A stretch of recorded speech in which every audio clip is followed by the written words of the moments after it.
Hi friends, this is Geo and Copilot, and welcome to our channel, Loud and Proud L3Q. Today's story begins with laundry, autumn air, and Adam's homecoming. It doesn't go like expected. Chapter 1. I came home with a duffel bag full of dirty clothes, the kind of load that smelled faintly of dorm hallways and vending machine snacks.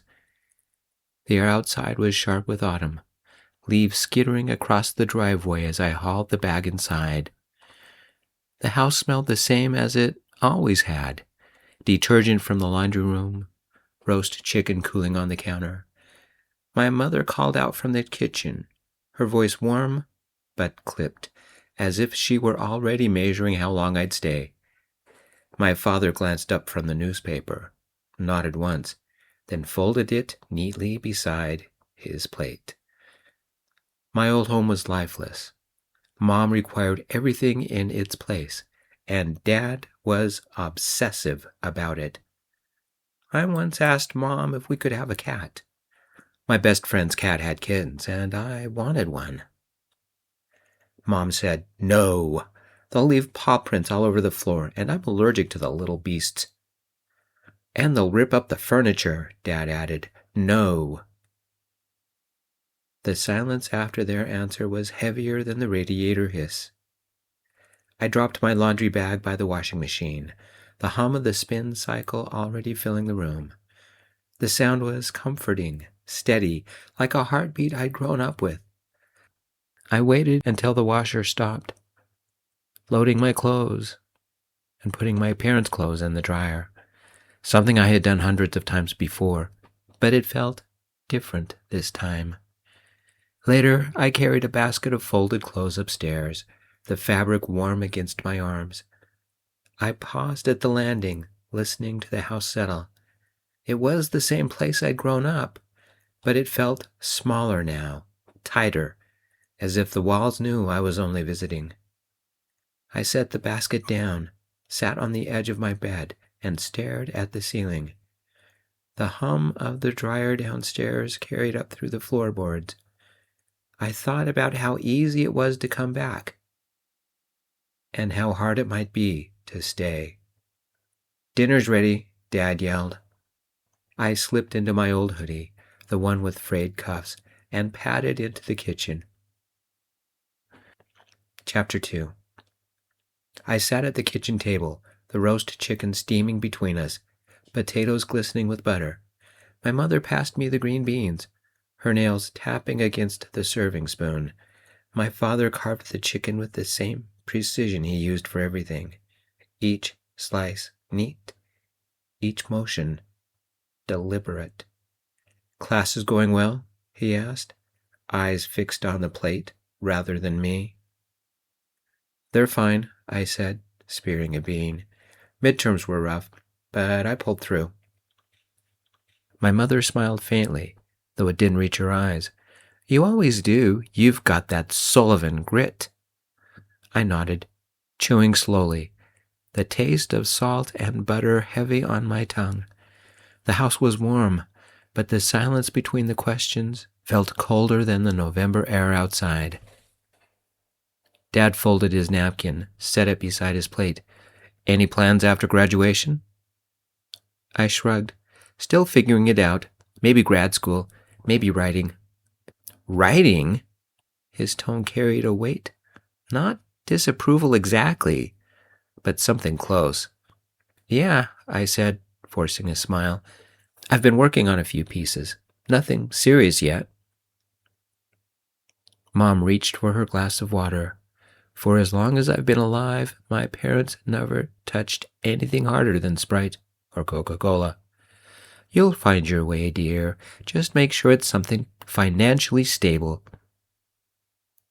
The conversation drifted back to grades, professors, the costs of textbooks. I answered each question, but my mind wandered. The rhythm of family dinners hadn't changed, but I had. The hoodie I wore felt like armor, the frayed cuffs brushing against my wrists as if reminding me I wasn't the same kid who used to sit here every night. After dinner, I carried my plate to the sink, rinsed it under warm water. The smell of detergent rose from the laundry room, mingling with the scent of roasted chicken.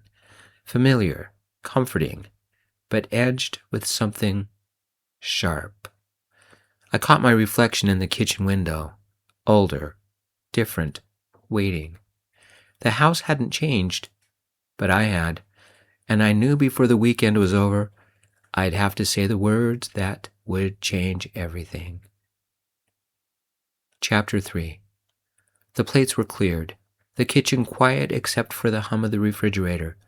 My father stacked the dishes with his usual precision.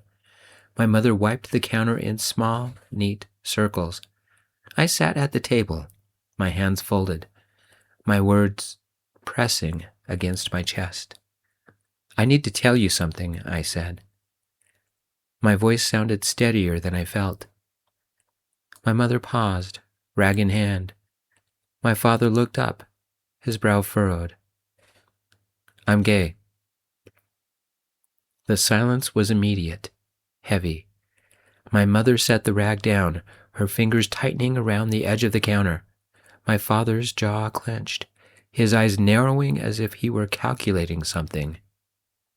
"You're young," he said finally. "College changes people. Don't rush into labels." "It's not a phase," I said. "It's who I am." My mother shook her head, lips pressed tight. "We raised you better than this." "No, you're not," Dad stated, voice flat, using that tone that meant he had the final say. The words hit harder than I expected. I stared at the table, the wood crane blurring. The warmth of the kitchen suddenly felt cold. "I wanted you to know," I said quietly. "I didn't want to hide it." My father pushed his chair back, the scrape loud against the tile. He left the room without another word. My mother followed, her footsteps sharp, deliberate. I sat alone at the table, the smell of roasted chicken lingering, the hum of the refrigerator filling the silence. My hands trembled against the wood. In the distance, the dryer clicked off, the sound echoing through the stillness. I thought about the clothes folded neatly in the basket, the life I carried back to campus, and how different it would feel now. The words were out. Nothing would be the same. Chapter 4. I sat alone in my old bedroom, the folded laundry stacked neatly on the chair, untouched. The smell of roast chicken still clung to the air, but it had gone sour, heavy, like something left too long in the fridge. I replayed the moment at the table, the silence after my words, the scrape of my father's chair against the tile. I wondered if I should have kept quiet, swallowed the truth, carried it back to campus like another load of clean clothes. The house creaked around me, familiar sounds that once meant safety. Tonight, they felt sharp, like warnings. My mother's footsteps passed in the hallway, then faded. No knock on the door, no voice calling my name. What if my parents don't accept me? I lay back on the bed, staring at the ceiling. The hoodie I wore felt heavier than usual, the frayed cuffs brushing against my wrists like chains. I thought about the risk, what I had to lose, what I might never get back. Family dinners, holidays, the easy rhythm of belonging. But then I thought about the alternative, hiding, pretending, carrying a secret that grew heavier every year. I couldn't go back to that. I sat up, pressed my palms against my knees. My throat tightened, but I forced the words out even if no one was listening. I'm gay, and I'm not sorry. Mom and Dad would still love me, right? The silence answered back, thick and unbroken. I closed my eyes, let the weight of it settle. Maybe I had burned a bridge tonight. Maybe I had built one. Either way, the choice was mine, and I had made it. Chapter 5. The morning light cut through the blinds, pale and cold. I sat at the kitchen table with a mug of coffee, the steam rising in thin curls. My mother moved around the kitchen, quiet, her eyes fixed on the toaster, as if it held the answers. Her hands never stopped moving. "You'll regret this," she said finally, sliding a piece of toast onto a plate. "It's not too late to change your mind." Her words hung in the air, sharp as the November chill. My father didn't look up from his paper, but I could feel his silence pressing against me. I stared at the coffee, the bitter taste settling on my tongue. "Son," Dad said, using his father voice, "family is everything. Without it, you have nothing." Maybe that was true for them, but for me, hiding had felt like nothing. Pretending had felt like nothing. The only time I felt something was when I spoke the truth. "We can find a psychologist to help you be normal," Mom said, dabbing at her eye with a kitchen towel. "Isn't that what you want?" "I am normal," I said. Mom and Dad glanced at each other. Their message. They didn't approve of my life. I didn't argue. I just nodded, finished the coffee, and carried my bag to the door. Dad's baleful stare haunted me. Chapter 6. Back at campus, the dorm hallways buzzed with voices, laughter spilling from open doors. I carried my laundry bag upstairs, the fabric warm against my arms, the smell of detergent clinging to me like a reminder of home. But home felt far away now. I dropped the bag in my room, sat on the bed, and listened to the wind rattling the window. My phone lay silent on the desk. No calls, no texts. I walked down to the vending machines, fed in $1, and pulled out a bag of chips. The salt hit my tongue, sharp and grounding. Students passed by, laughing, talking, alive. I felt both invisible and free. That's when I saw him, Timothy Talbot, leaning against the wall in a plaid shirt and cracked leather boots, a coffee cup in hand. He caught my eye, smiled, and nodded. "You went home for laundry?" he asked. "Yeah," I said, holding up the chips. "Dinner of champions." He laughed, the sound warm, easy, and just like that, the world brightened. Chapter 7. The dorm cafe smelled like burnt coffee and fryer oil, the kind of scent that clung to your clothes no matter how long you stayed. I sat at a corner table with my laptop open, a half-finished essay blinking at me from the screen. My bag of vending machine chips sat, untouched, beside it. Timothy dropped into the chair across from me, plaid shirt rumpled, cracked leather boots scuffed from the walk across campus. He sat down a steaming cup of coffee and grinned. "Dinner of champions again?" he asked, nodding at the chips. "Don't knock it," I said. "Salt and caffeine keep me alive." He laughed, the sound warm and easy. "You're going to burn out if you keep living like that. Come on, let's get some real food." That's how we ended up with takeout Chinese, cartons spread across the table in his apartment. Lo mein, sesame chicken, fried rice. The smell filled the room, sharp and comforting.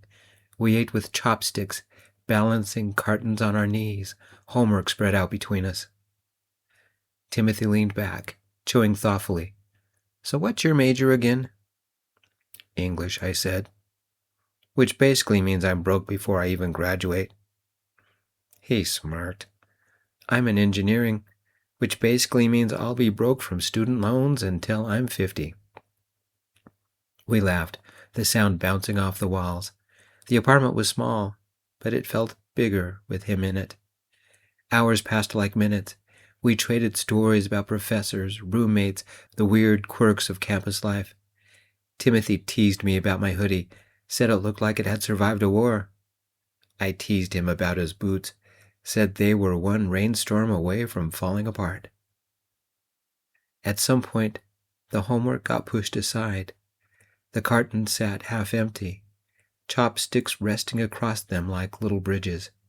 The wind rattled the window, but inside, it was warm. Timothy leaned forward, elbows on the table. You know, you're easy to talk to. I felt my face heat. You too. Silence stretched, not awkward, but charged. I thought about the words I'd said at home, the silence that followed, the rejection. And here, now, with Timothy, it felt different. It felt like connection. He reached for another carton, scooped up a bite of fried rice. So what's the worst paper you ever written? I laughed. Freshman year, I tried to compare Shakespeare to comic books. My professor nearly had a stroke. Timothy grinned. I'd read that. The night stretched on. We worked through assignments, shared playlists, argued about movies. At one point, he pulled out a deck of cards, said he liked to play poker when he was bored. We played for chips. Literal chips, the vending machine kind. He won most of them, but I didn't mind. By midnight, the cartons were empty, the homework half finished, the playlist looping quietly in the background. Timothy leaned back, arms crossed, eyes on me. You ever feel like you're carrying too much? He asked. I hesitated. Yeah, all the time. He nodded, as if he understood without needing details. Me too. The silence that followed wasn't heavy. It was honest. I looked at him, at the way the lamplight caught the edge of his hair, the way his boots rested carelessly against the leg of the table. I thought about the letters from my parents I hadn't received yet, or the emails, or the texts, the parents who hadn't called, the silence that had followed my truth. And I thought about this moment, this warmth, this laughter. For the first time in weeks, I felt like I wasn't alone. Timothy smiled, small but real. You should come by more often. It's better than vending machine dinners. That night ended with dishes stacked in the sink, homework shoved into bags, and a quiet walk back to my dorm. The air was cold, the leaves crunching under our boots. Timothy walked beside me, hands in his pockets, shoulders brushing mine. At the dorm entrance, he paused. See you tomorrow? I nodded. Yeah. He smiled, then turned away, boots echoing against the pavement. I watched him go, the chill biting at my skin, the warmth of the night still lingering. Back in my room, I dropped onto the bed, the hoodie still clinging to me, the smell of sesame chicken faint on my hands. I thought about the laughter, the silence, the way Timothy had looked at me. For the first time since coming out, I felt like maybe I hadn't lost everything. Maybe I'd found something. Chapter 8. The apartment was quiet except for the hum of the radiator. Timothy sat at the table, boots kicked off, plaid shirt sleeves rolled up. He was scribbling notes in the margin of a textbook, pen tapping against the page. I dropped into the chair across from him, hoodie pulled tight, a bag of chips in hand. He looked up, smirked. Dinner of champions? Again? What flavor is it this time? I shrugged. It's cheap. He pushed his coffee across the table. Here, at least balance it out. I took a sip, the bitterness grounding. For a moment, the silence stretched, easy and unforced. You know, Timothy said, leaning back, you don't have to keep doing this alone. Classes, essays, whatever else you're carrying. You've got me. The words caught me off guard. Simple, direct, but heavier than they sounded. I thought about the silence at home, the rejection, the way my parents had walked out after I told them. And here was Timothy, offering something different. Not conditions, not ultimatums, just presence. I set the chips down, folded my arms on the table. "Why?" I asked. He shrugged, smiled faintly. "Because you're easy to talk to, and because everyone deserves someone in their corner." The radiator clicked. The wind rattled the window. Inside, it felt warm.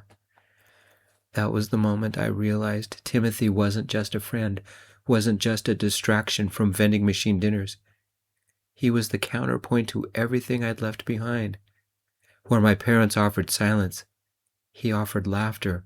Where they gave rejection, he gave belonging. As weird as it sounds, that's the moment I fell in love. Chapter 9. It was almost 3 weeks later, the week before Thanksgiving.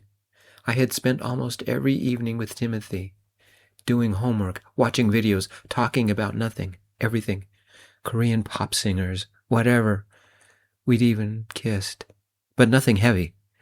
I'd even told him about my parents. He confessed how bad he was with credit cards. Tonight felt ominous, like something was about to happen. Just being near him made my heart go boom and notched my libido into overdrive. The apartment smelled faintly of sesame oil and coffee, the leftovers from last night still stacked in the sink. Timothy sat cross-legged on the couch, his laptop balanced on his knees, the glow of the screen painting his face in soft light. I dropped into the armchair, hoodie pulled tight, the wind rattling the window behind me. We had been working in silence for an hour, the kind of silence that felt easy, not heavy. My essay sprawled across the desk, his engineering diagrams filling the screen. At some point, he closed the laptop, leaned back, and looked at me. "You know," he said, voice steady, "you don't have to keep hauling laundry back and forth. You could stay here." I blinked. "Stay here?" He nodded, casual, but his eyes held mine. "Yeah, move in. I've got space, and honestly, it's better than vending machine dinners." The words landed heavier than I expected. Move in? Not just a joke? Not just a passing thought? An invitation? I thought about the silence at home, the rejection, the letter I hadn't yet received but still waited for. I thought about the nights in the dorm, the vending machine chips, the empty phone. And then I thought about this. Warm lamplight, laughter, take-out cartons, Timothy's boots kicked off by the door. "You're serious?" I asked. He smiled, small but certain. "Yeah, I like having you here." My throat tightened. I wanted to say yes, wanted to grab the moment before it slipped away. Instead, I nodded slowly, the words catching in my chest. "Okay, I'd like that." Timothy leaned forward, reached for the keys on the table, and slid one across to me. The metal was cool against my palm, heavier than it looked. For the first time since coming out, I felt like I belonged somewhere. Chapter 10. I was walking back from the library when I heard it. 2 students talking near the quad, voices low, but clear enough. Some older couple was asking around, one said. "Wanted to know where Adam Sullivan lives. You ever heard of him?" "No, that's weird." My stomach dropped. I kept moving, hoodie pulled tight, head down, fingers playing with the frayed edges of the cuffs. By the time I reached Timothy's apartment, our apartment, the wind had picked up, rattling the windows. Inside, the table was cluttered with old cartons of lo mein and half-finished homework. Timothy looked up from his laptop, saw my face, and frowned. "What happened?" I told him. The words came out clipped, sharp. They're here, my parents. They're asking about me. He leaned back, jaw tight. That's not good. I sat down, hard, their chairs scraping against the floor. The room felt smaller, the air heavier. I thought about the silence at home, the rejection, the way they'd walked out after I told them, and now they were here, crossing into the life I'd built without them. Timothy closed his laptop, pushed it aside. You're safe here. I wanted to believe him, but the thought of them walking the campus, asking questions, pressing strangers for details, it made my skin crawl. The cartons on the table smelled faintly of sesame oil, but the food had gone cold. I pushed one away, appetite gone. They won't stop, I said. They'll keep looking. Why don't they call? I blocked them. Timothy reached across the table, his hand steady on mine. Then we'll deal with it. Together. I nodded, but the knot in my chest didn't loosen. For the first time since moving in, the apartment didn't feel like sanctuary. It felt like a target. Chapter 11. The envelope was waiting when we came back from the library. Slid under the door, pale against the hard wood. No stamp, no return address. Just my name, scrawled in my mother's hand. Timothy bent down, picked it up, and held it out. His jaw tightened. They were here. I took it, fingers cold. The paper felt heavier than it should. I tore it open, read the words, and felt the air drain from the room. We cannot support this choice. You are welcome home only if you reconsider. Until then, do not contact us. That was it. No warmth, no love, just conditions. I dropped the letter on the table. The cartons of lo mein sat untouched. The smell faint, sour. My appetite was gone. They know where I live, I said. My voice sounded flat, hollow. Timothy sat across from me, eyes steady, taking my hand. It doesn't matter. You're here with me. But it did matter. The apartment had been safe, a place where laughter filled the walls, where homework and takeout felt like home. Now it felt invaded, breached. I pressed my hands against the table, the wood cool under my palms, my chest tightened, breath shallow. For a moment, I believed I'd lost everything, family, safety, even the fragile joy I'd built here. Timothy reached across, his hand covering mine. They don't get to decide who you are. I wanted to believe him, but the letter sat between us, sharp as a blade, cutting through the warmth we'd built. The wind rattled the window. The room felt smaller, the silence heavier. All I could see was the envelope, pale against the wood, proof that the past had found me. Timothy stepped next to me, lifted my chin, forcing me to stare at him. Now's not the best time, but you need to see reason. I love you and will stand beside you. Chapter 12. I sat on the couch, the letter spread open on the table. The wood stared back at me, sharp and final. Do not contact us. The cartons of lo mein sat untouched, the smell sour. My appetite was gone. The room felt smaller, the air heavier. Timothy was in the kitchen, rinsing dishes. The sound of running water filled the silence, steady but distant. I pressed my hands against my knees, head down. I thought about the house I grew up in, the hum of the dryer, the smell of roast chicken, the rhythm of family dinners. All of it gone, cut off. I wondered if I'd made a mistake, if speaking the truth had cost me everything. Maybe silence would have been easier. Maybe hiding would have kept the door open. The radiator clicked. The wind rattled the window. I felt the weight of the letter pressing against me, heavier than any bag of laundry I'd ever carried. Timothy came back, sat across from me. He didn't say anything at first, just looked at me, steady, waiting. They don't want me, I said finally. My voice sounded hollow. Not like this. He leaned forward, elbows on his knees. Then you build something new, with people who do. I shook my head. It's not the same. No, he said. It's better, because it's real. The words hung in the air. I wanted to believe them, but the letter stared at me, pale against the wood, proof that the past had closed its door. I closed my eyes, let the silence settle. For the first time, I wasn't sure if I could climb out of it. Chapter 13. The letter was still on the table, pale against the wood. I stared at it one last time, then folded it in half and shoved it into the trash. The sound was small, but it felt final. Timothy handed me a mug of coffee. So what now?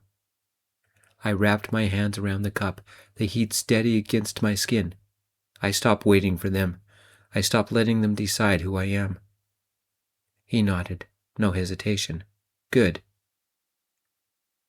The apartment was quiet, the radiator clicking, the wind rattling the window. Outside, the sky was gray, the kind of morning that made you want to stay in bed. But I felt awake, sharper than I had in weeks. I thought about the silence at home, the rejection, the way my parents had walked out.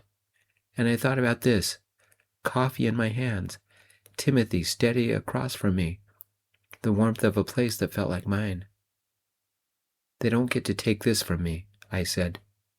My voice was steady now. Not anymore.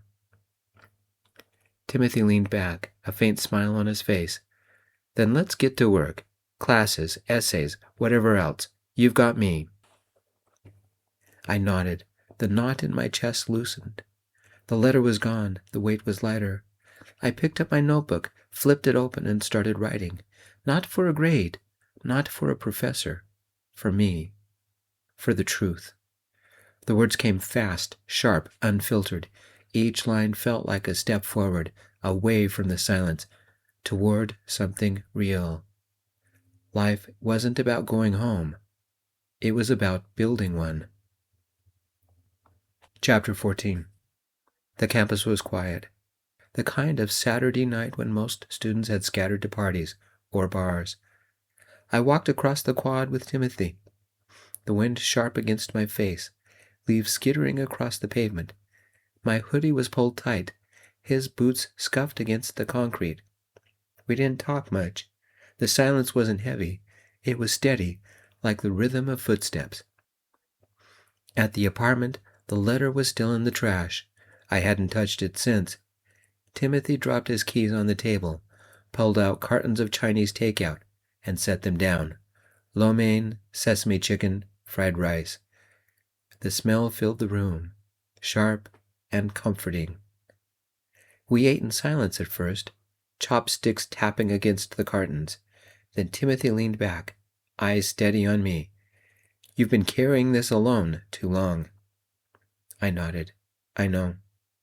He pushed his carton aside. So stop. Build something new. With me.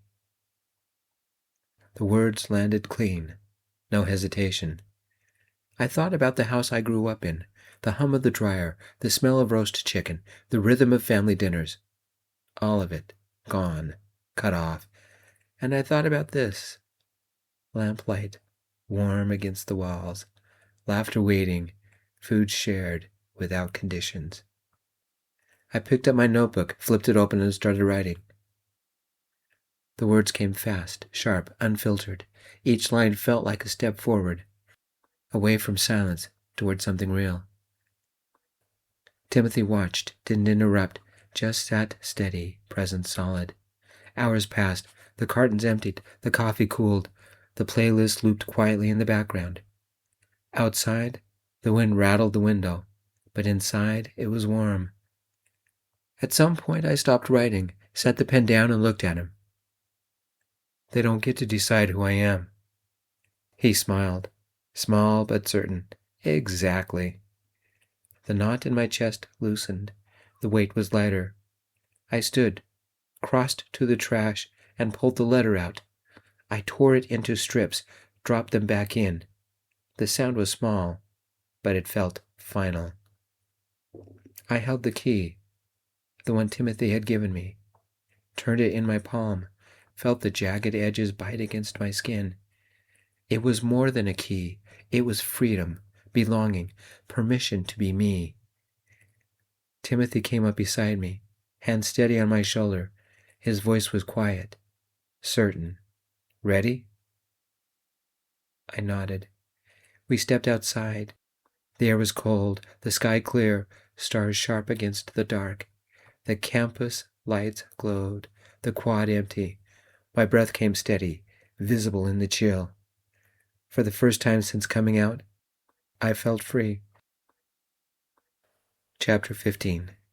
The campus was quiet, the wind sharp, leaves skittering across the pavement. Timothy walked beside me, boots scuffing against the concrete, his shoulders brushing mine. My hoodie was pulled tight, the frayed cuffs brushing my wrists, but it didn't feel like armor anymore. We carried cartons of Chinese takeout, the smell rising warm against the cold air. Inside the apartment, the lamplight glowed steady, the radiator clicked, and the silence felt easy.